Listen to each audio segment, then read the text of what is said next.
The dust was so thick that Lieutenant Frank Baldwin could not see the horse in front of him. He could hear it. The hoofbeats were muffled by the dust, but they were there. He could see the shape of the horse's silhouette, like a ghost moving through a cloud. But he could not see the ground. He could not see where the horse was stepping. He was riding in the middle of a dust cloud that had been raised by maybe 80 horses, all moving at a hard gallop across the Texas Panhandle in the year 1874. The date was September. The heat was unbearable. 95 degrees in the shade, except there was no shade out here. There was just the open plains, just the grass and the sky and the endless burning heat. They were chasing something. Or more accurately, they were following someone who was chasing something. That someone was a Pawnee scout named Lute Lopez. Lopez was riding maybe 50 yards ahead, at the very front of the column. His eyes were fixed on something that Lieutenant Baldwin could not see. Every few minutes, Lopez would rein in his horse slightly, seeming to study the ground. Then he would continue on, turning slightly left or right. Sometimes he doubled back. Sometimes he went in directions that made no sense to Baldwin. There was no trail. There were no tracks. There was just dust and grass and flat country stretching in every direction until it disappeared into the heat shimmer on the horizon. But Lopez was following something. Lopez was tracking someone. Lopez had been with the cavalry for 3 hours now, riding at a hard gallop, and he had not wavered. He had not stopped. He had not looked confused or uncertain. He was following something that only he could see. Every time Baldwin tried to use his own eyes, his own training as a cavalry officer, to figure out what Lopez was tracking, he would lose the trail. The trail was not there for him. The trail was not visible to him. The trail was only there for Lopez. The trail was written in a language that only Pawnee scouts could read.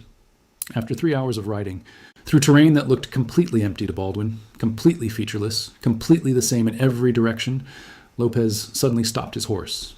He raised his hand. He pointed forward with his fingers extended. There. In the distance, maybe 2 miles away, Baldwin could see them. The Sioux war party that they had been tracking. They were visible now. They were clear. They were moving slowly, confidently, completely unaware that they were being pursued. But they should have seen the cavalry coming. The dust from 80 horses should have been visible for miles. The noise from 80 horses should have reached them on the wind. They should have heard the hoofbeats. They should have seen the column coming from far away. But they had not seen it because they had not been looking. They had not expected pursuit from this direction. They had not expected anyone to be able to track them through terrain they thought was completely trackless. They had been confident that they were safe, but Lute Lopez had found a route that did not raise dust. He had found a way to move 80 horses across 2 miles of terrain without making enough noise for the wind to carry to the enemy. He had found a trail that was invisible to the naked eye. That was what Pawnee scouts could do that white trackers could not. They could read the land in a language that the land itself had written. They could hear what the landscape was saying. Before we go any further, if you find yourself pulled in by this kind of history, the kind that the government wanted to forget, the kind that the military did not want to admit existed, take a second and subscribe. Leave a comment below. Tell me what city you're watching from. Tell me what state you're in. Tell me what country. I read every single one of them, and I genuinely want to know who is out there listening to these stories. We are building something quiet but steady on this channel, one story at a time, one viewer at a time. And if you are new here, you are in the right place. This channel tells the stories of the frontier that did not make it into the official history. The stories about the people who knew things that the military did not know. The stories about the ones who could see in the dark and track in the dust and find water where there was no water and read the bent grass like it was a book. This is one of those stories. This is a story about a people whose civilization was built on the ability to read the landscape. A people who could move through terrain and understand what that terrain was telling them. A people who possessed a kind of knowledge that the military did not possess and desperately needed. Let me set the board. The year is 1868. The Civil War has ended.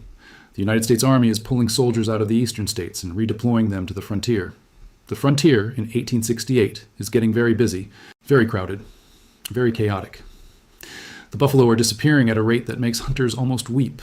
Thousands of buffalo are being killed every single day. Buffalo are being killed for sport. Buffalo are being killed because ranchers want to clear the land. Buffalo are being killed because the government understands that if the buffalo disappear, the Indians will have to surrender. The buffalo are the lifeblood of the Plains tribes. Without buffalo, there is no food. Without food, there is no way to survive. So the buffalo are being eliminated systematically. The hunting grounds are being enclosed. The hunting grounds are being claimed by settlers. The tribes are being squeezed. The government is pushing for removal and reservation. The government is telling the tribes, you must move to this reservation, this small defined area. You must give up your hunting grounds. You must give up your way of life. You must accept that you will live in a place that is not your home, and you will eat what we give you to eat. And the tribes, many of them, are resisting. The Sioux are resisting. The Cheyenne are resisting. The Arapaho are resisting. The Kiowa are resisting. The Comanche are resisting. It is a time of constant raids and constant conflict. A time of violence and counter-violence. A time of ambushes and revenge. It is a time when the frontier is on fire. The United States Army, suddenly finding itself overwhelmed by the number of warriors that are fighting and the size of the territory it has to control, has a serious problem. It cannot catch the Indians. The Indians are too fast. The Indians know the country too well. The Indians can disappear into the landscape as if they were made of smoke. The Indians can move at night using landmarks that only people who have lived there their whole lives can understand. The Indians can ride for 2 days straight without stopping. The Indians can survive on almost nothing. The cavalry, trained on the eastern seaboard or in Europe or in towns where there is structure and order, has no idea how to operate in this landscape. Cavalry officers are trained. They are disciplined. They understand tactics. They understand formations. They understand how to execute a maneuver. But they do not understand the landscape of the American plains. They do not understand which way the wind blows at different times of day. They do not understand why that matters. They do not understand which patches of grass hide better from a distance. They do not understand which rocks look like the ground when you are looking at them from far away. They do not understand any of the things that are necessary to track someone across open ground. They do not understand that you can read the bent grass. They do not understand that you can follow the reflected light. They do not understand that the soil itself is keeping a record of who has passed through it. They do not understand that the birds will tell you everything you need to know if you know how to listen. They do not understand any of these things because they were never taught these things. They were never raised learning these things. So the United States Army has an idea. What if we hire Indians to scout for us? What if we hire people who already know how to track? What if we take men whose entire civilization is built on the ability to move through and read the landscape and put them in uniform and use them to track other Indians? The government understands, on some level, that it cannot win this war without help. It understands that the cavalry cannot catch warriors who know the land. So what if we hire warriors who know the land? What if we turn them around and use them against their former allies? What if we pay them to help the cavalry find other tribes? The Pawnee, by 1868, are desperate. Their lands have been taken. Their lands have been surveyed and divided up and sold to settlers. They have been pushed onto reservations, small reservations, reservations that are smaller than their original hunting grounds. Their buffalo have been killed. There are almost no buffalo left. The great herds that once numbered in the tens of millions are now reduced to a few scattered groups. The Pawnee are starving. The Pawnee are hungry. The Pawnee cannot hunt anymore because there is nothing to hunt. The government offers them money to work as scouts. The government offers them regular pay, regular meals. The government offers them the chance to keep working, to keep being warriors, to keep doing the thing they have always done, which is move through the land and track and hunt. Except now they will be hunting other Indians. The Pawnee agree they have no choice. They have to eat. They have families. They have children. They have old people. They have sick people. They need food, so the Pawnee Scouts are born, a unit of the United States Army Cavalry. But instead of being trained at West Point, instead of being trained in military academies where they learn tactics and formations and strategy, they are trained by the land itself. They are trained by generations and generations of knowledge about how to move through the plains and how to find things that do not want to be found. They are trained by a civilization that has been operating in this landscape for thousands of years. The Pawnee Scouts become, very quickly, the most effective scouts that the United States Army has ever employed. The question that sits underneath this story is simple but profound.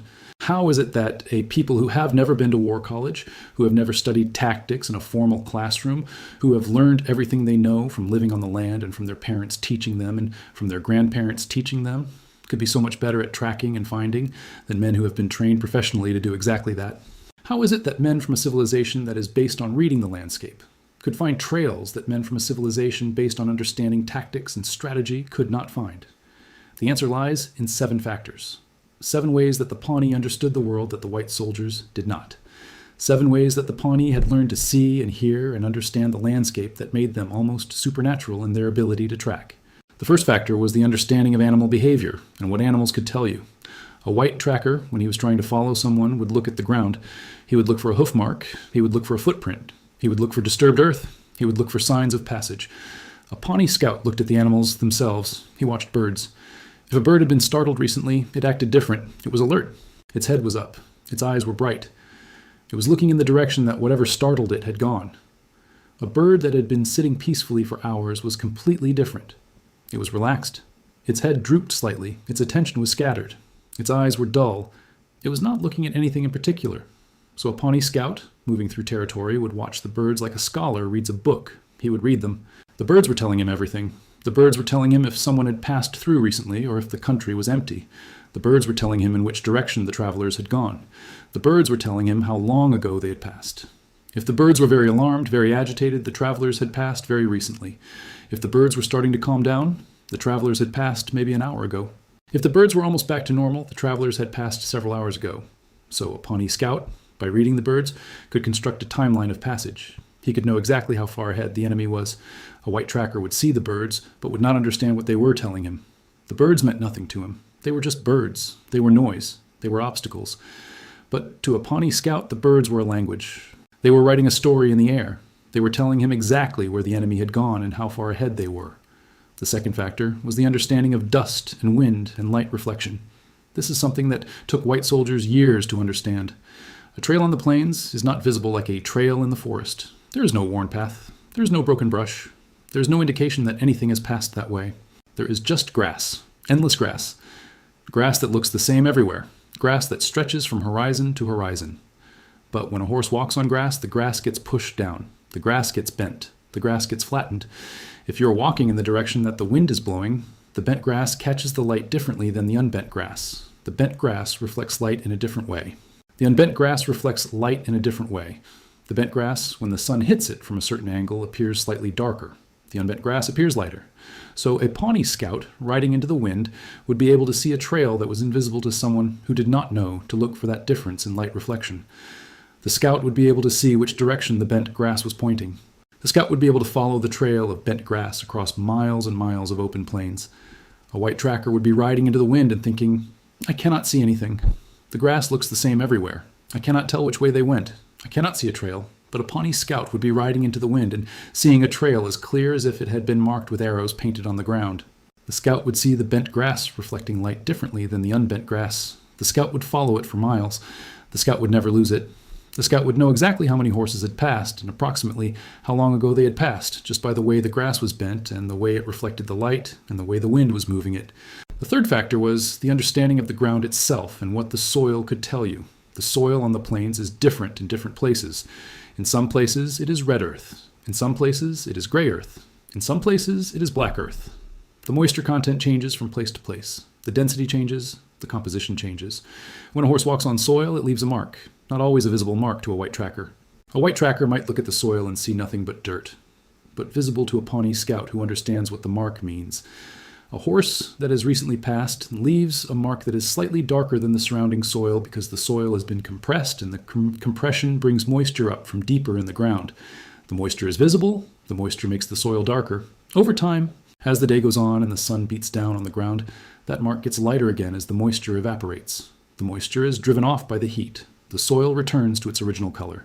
So a Pawnee scout, looking at the ground, could tell you not just which direction a horse had gone, but approximately how long ago it had gone. If the mark was very dark and moist, showing visible moisture, the horse had passed recently, maybe an hour ago. If the mark was starting to dry out at the edges, the horse had passed longer ago, maybe 3 or 4 hours.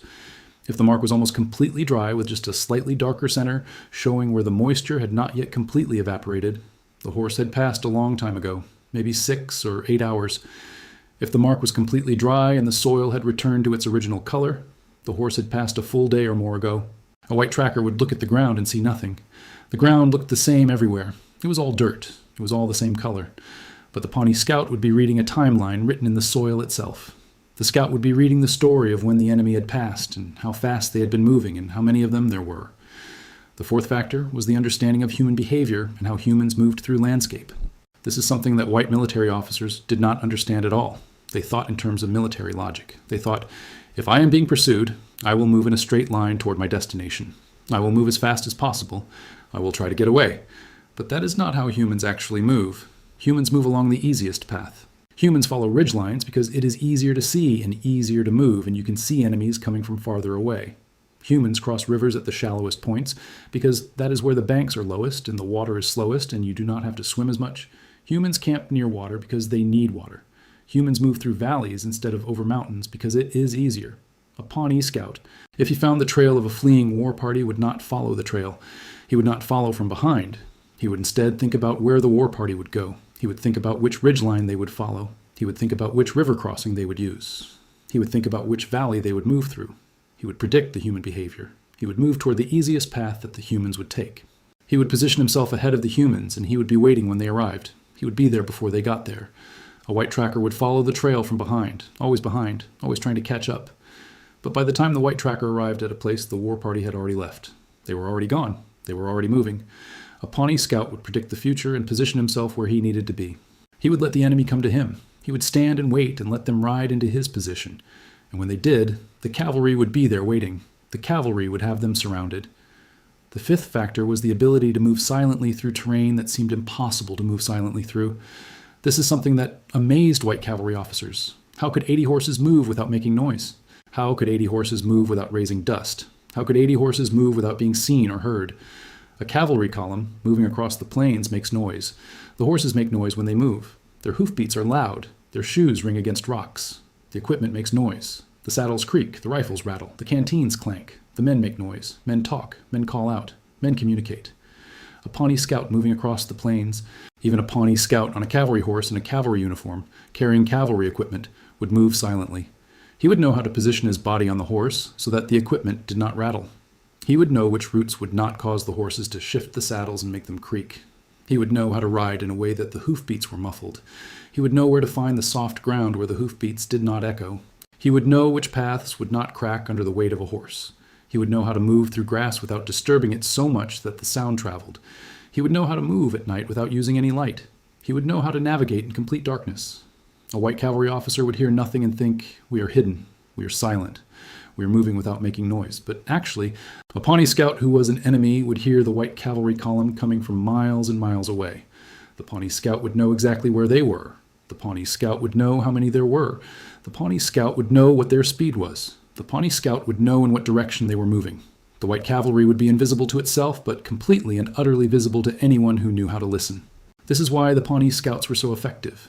They could move where white cavalry could not move silently. They could approach the enemy, and the enemy would not know they were there. The sixth factor was the understanding of stars and sky and weather and natural phenomena. A Pawnee scout navigated using stars and clouds and weather patterns. He would know which direction the wind was blowing and what that meant. He would know that when the wind changed direction, the weather was about to change. He would know which clouds meant rain was coming and which clouds meant the rain was still far away, and which clouds meant the rain was going to pass somewhere else and never reach his position. He would use stars to navigate at night with perfect accuracy. He would understand which mountains were which just by looking at their shapes against the sky. He would know how the stars moved through the seasons. He would know which stars indicated which directions. He would know that the North Star was always in the north, and that he could use the position of other stars to find north, even when the North Star was not visible. A white tracker, trained in military navigation, would use a compass, but a compass sometimes breaks. A compass sometimes lies. A compass can be affected by iron ore and other magnetic materials in the earth. A compass can get lost or broken or damaged. A Pawnee scout would use the sky itself as his compass. The sky would never break. The sky would never lie. The sky was always there. The sky was reliable. So a Pawnee scout could navigate accurately through terrain that a white tracker would get completely lost in immediately. A white tracker would look at a compass and see that it said north and would follow that direction. But maybe the compass was wrong. Maybe there was iron ore in the ground that was pulling the compass off its true bearing. Maybe the compass had been damaged. A Pawnee scout would look at the stars and would know with absolute certainty which direction was north. The Pawnee scout would never get lost. The Pawnee scout would always know where he was. The Pawnee scout could navigate through any terrain at any time of day or night. The seventh factor was the complete and utter acceptance that the landscape was alive and was communicating. This is the thing that separates Pawnee thinking from white thinking. A white tracker thought of the landscape as a dead thing: dirt, rocks, grass, water. These were objects. These were things that you moved through. These were things that were separate from you. These were things that you did not have a relationship with. But a Pawnee scout thought of the landscape as a living thing. It was speaking to him. The bent grass was speaking. The birds were speaking. The dust was speaking. The wind was speaking. The soil was speaking. The water was speaking. The stars were speaking. Everything in the landscape was giving him information. Everything in the landscape was communicating with him. He just had to know how to listen. He just had to develop the ability to hear what the landscape was saying. A white tracker would ignore 99% of the information that the landscape was giving him because he did not know it was information. A white tracker would walk past a bird and not notice that the bird was alarmed. A white tracker would walk past bent grass and not notice that it was bent. A white tracker would walk past soil and not notice that it was darker in some places. But a Pawnee scout would notice everything. The Pawnee scout would receive all of that information, and it would tell him exactly what he needed to know. The landscape was alive, and it was speaking, and the Pawnee scout was fluent in the language of the landscape. By 1872, the Pawnee scouts had become legendary among the cavalry units that employed them. Officers were requesting them specifically for their expeditions. Generals were asking for Pawnee scouts. The Pawnee scouts were so effective that they became the model for future scout programs. The military understood that you could not operate on the plains without Indian scouts. You could not succeed without men who knew the landscape. You could not win without men who could read the bent grass and the reflected light and the soil and the birds and the stars. But there was also growing resentment. Some white scouts and white soldiers resented the Pawnee scouts. They said the Pawnee were not real soldiers. They said the Pawnee were savages who could do strange things, but who did not understand military discipline. They said the Pawnee were not civilized. They said the Pawnee should be removed from the army. What these soldiers did not understand was that the Pawnee scouts understood something much deeper than military discipline. They understood the land itself. They understood a kind of knowledge that did not come from schools or academies or books. They understood a kind of knowledge that came from generations and generations of living in a place. And the land was something that no amount of military training could replace. No amount of instruction could replicate. The knowledge that the Pawnee possessed could not be taught. It could only be inherited. It could only be learned by living in the land your entire life. The most famous incident involving the Pawnee Scouts happened in 1874. A Pawnee Scout named Luther North, who was white, but had lived among the Pawnee since childhood and thought like a Pawnee and understood the land the way a Pawnee understood the land, was leading a unit of Pawnee Scouts on a mission against the Sioux. The cavalry officers in command of the operation said it was impossible. They said, "The trail is too old. The Sioux have been gone for too long. It has been weeks since they passed this way. The trail will be completely gone. The Pawnee Scouts will never find them." Luther North smiled. He said, "We will find them." He took a small group of Pawnee Scouts and he rode out alone. He was gone for 2 days. For 2 days, the cavalry waited. For 2 days, the officers wondered if North had gotten lost. For 2 days, the officers wondered if they would ever see North again. Then, North came back, and he had found the Sioux. He had tracked them across 150 miles of open plains. He had followed trails that were weeks old. He had followed trails that were invisible to everyone but him and the other Pawnee Scouts. He had read the landscape the way other men read books. He had followed trails that were made of bent grass and reflected light and darkened soil and alarmed birds. He had brought the cavalry directly to the Sioux camp. The Sioux had thought they were safe. They had thought they were far enough away from the cavalry that no one could find them. They had thought that 80 miles was enough distance. They had thought that 100 miles was enough distance. But the Pawnee Scouts found them. The Pawnee Scouts crossed 150 miles of open plains and found them. They found them sitting in their camp, completely unaware that they were about to be attacked. They found them convinced that they had escaped. What happened after that was a cavalry engagement where the Sioux were defeated. The cavalry attacked. The Sioux fought back. But the Sioux were surprised. The Sioux did not expect the cavalry to be there. The Sioux had thought they were safe. The battle lasted several hours. The cavalry had superior numbers and superior firepower. The Sioux were killed. Some were captured. The Sioux band was broken up. But that is not the important part of the story. The important part is what it meant that the Pawnee Scouts had found them. It meant that the plains had no place to hide anymore.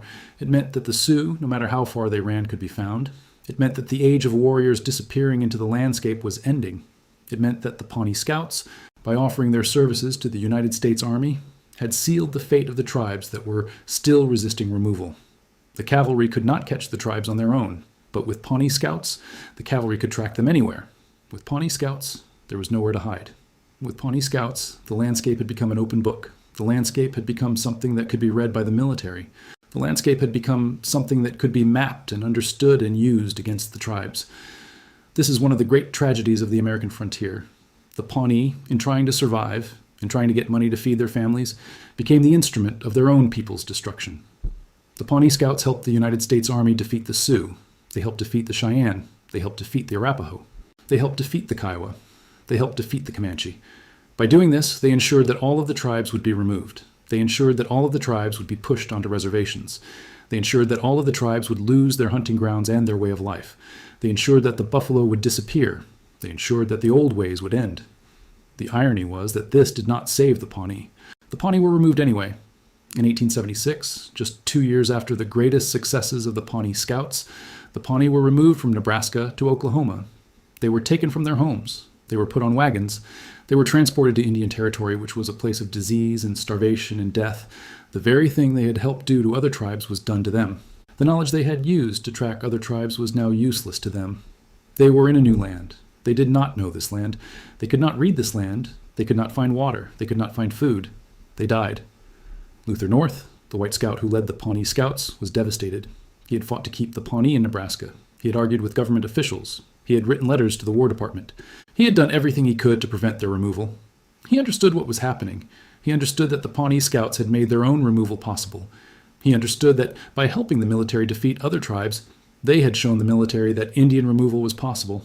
He understood that they had sealed their own fate. But he was just one voice against the machinery of government. The Pawnee were removed anyway. Many of them died on the journey to Oklahoma. Many of them died in Oklahoma from malaria and tuberculosis and cholera. Many of them died from starvation. Many of them died from depression. Many of them died because they were taken away from the land they understood and placed in a land they did not understand. The nation that had been one of the greatest nations on the plains, the nation that had produced the greatest scouts that the United States Army had ever employed, was destroyed. Not in battle, but through removal. Through the loss of their land. Through the loss of their ability to read the landscape they lived in. Today, the Pawnee Nation still exists. It exists primarily in Oklahoma, though some Pawnee have returned to Nebraska. The descendants of the Pawnee Scouts are still here. They still remember the stories of their ancestors who could track across 150 miles of open plains. They still remember the stories of men who could read the bent grass and the reflected light and the soil and the birds and the stars. They still remember the stories of men who could move silently through terrain that seemed impossible to move silently through. They still remember the stories of men who understood the landscape in a way that no white man could understand it. They still remember the names of the great scouts, Luther North, Frank North, Lute Lopez, Buffalo Bill, who was also a scout. These are men who understood the land in a way that the United States Army never understood it. These are men whose knowledge was so profound that it changed the course of history. What the Pawnee Scouts possessed cannot be taught in a classroom. It cannot be learned from a textbook. It cannot be replicated by someone who does not grow up with the land. It cannot be taught to someone at a military academy. It is knowledge that comes from living in a place, from knowing every rock and every stream and every direction the wind blows and how the wind changes throughout the day. It is knowledge that comes from understanding that you are not separate from the landscape, but that you are part of the landscape. It is knowledge that comes from understanding that the landscape is alive and is communicating with you. It is knowledge that comes from your parents teaching you these things and your grandparents teaching you these things and your great-grandparents teaching you these things for hundreds of years. You cannot learn this in a few years of military service. You cannot learn this by reading a book. You cannot learn this by studying at a school. You can only learn this by being born into a culture that understands the landscape and being raised by people who understand the landscape and spending your entire life in the landscape, learning from it, listening to it, understanding what it is saying. The Pawnee Scouts were the last great example of this kind of knowledge being used on the American frontier. After the Pawnee were removed, after they were taken away from Nebraska and sent to Oklahoma, the frontier began to change. Telegraph lines were strung across the plains. Maps were made more accurately. The railroad came. The railroad cut across the landscape, and suddenly you could travel from one side of the continent to the other in days instead of months.